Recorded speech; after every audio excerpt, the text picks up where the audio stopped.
Quando kan isaan irraa baradhetti cimina qaamaa qofa miti, cimina sammuuti. Inni guddaan naamusa. Yeroo baay'ee kan jedhutti milkaa'inni waan hunda jabina qofa miti. Jabinni waan hunda caalu naamusa. Teekwaandoon naamusa barsiisa namni. Akka itti diina ofirraa ittisu, ofirraa haleelu qofa osoo hin ta'in akka itti miira ofii to'atu. Tarkaanfii tokko fudhachuu duratti balaaf toltuu isaa madaalee tarkaanfii madaalawaa qofa akka kennutti kan irraa baradhee jechuudha. Kun immoo hedduu barbaachisaadha. Waan ani itti amanu wajjin illee deema. Yeroo hedduu akkuma beektutti humna qabna inni qofa qabsootti hin seennu. Tokkummaan barbaachisaadha. Isaan amma yoo agartu waggaa sochii godhan tokkummaadhaan harki isaanii miilli isaanii waliin socho'a. Tokkummaadhaan socho'uun barbaachisaadha. Kaayyoon deemtuun sun offensiif immoo difensiivii adda baaftee lafa beekuu danda'uu qabda. Sammuu waan san naamusaan execute gochuu danda'uu qabda jechuudha. Kanaaf qaamoleen hedduu irraa barachuu baadhu waan sammuu waan baay'ee irraa baradhe.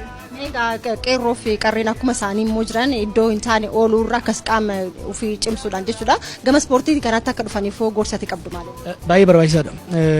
Tokkoffaa akkuma isin jedhetti self discipline naamusa dhuunfaa baay'ee ol kaasa. Cimina qaamaa, fayyaa qaamaa hin cimsa. San bira darbee garuu naamusa.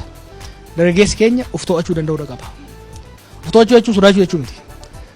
Namni humna isaa, namni ogummaa qabu sodaattuun nama humna hin qabneedha.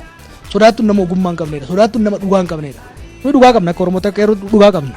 Dhugaa qabnu sana irratti dandeettii barnoota yoo cimsine, naamusa yoo cimsine, ogummaa yoo cimsine, qaama yoo cimsine.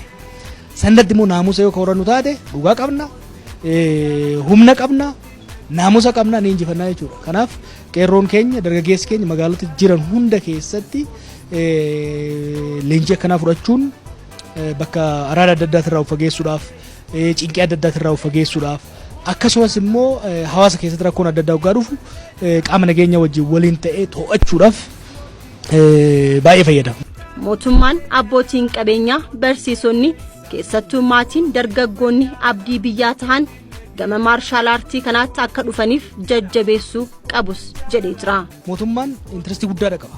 Keessattuu dargaggeessi kun yoo bakka hin taane araada irra oole, mana farsoo oole, mana jibaa yoo oolu taate mootummaan abbaa qofa osoo hin ta'in madda nageenyaa rakkoo shakkii nageenyaa rakkoo nageenya hawaasaa ta'a. Kanaaf dargaggeessi kun bakka akkanaa kana akka oolu mootummaan leenjiftoota kana bira dhaabbatee isaanis jajjabeessaa iddoo leenjii isaaniif kennaa bajata isaaniif ramadaa irratti hojjechuun baay'ee barbaachisaadha. Maatiin daa'imman isaanii yeroo barnoota akkasumas barnoota boodas ispoortii akka hojjetan maarshaal aartii kana akka hojjetan gochuun baay'ee barbaachisaadha. Maaliif yoo hin ta'in mana barnootaa galan bakka hin taanedha jechuudha.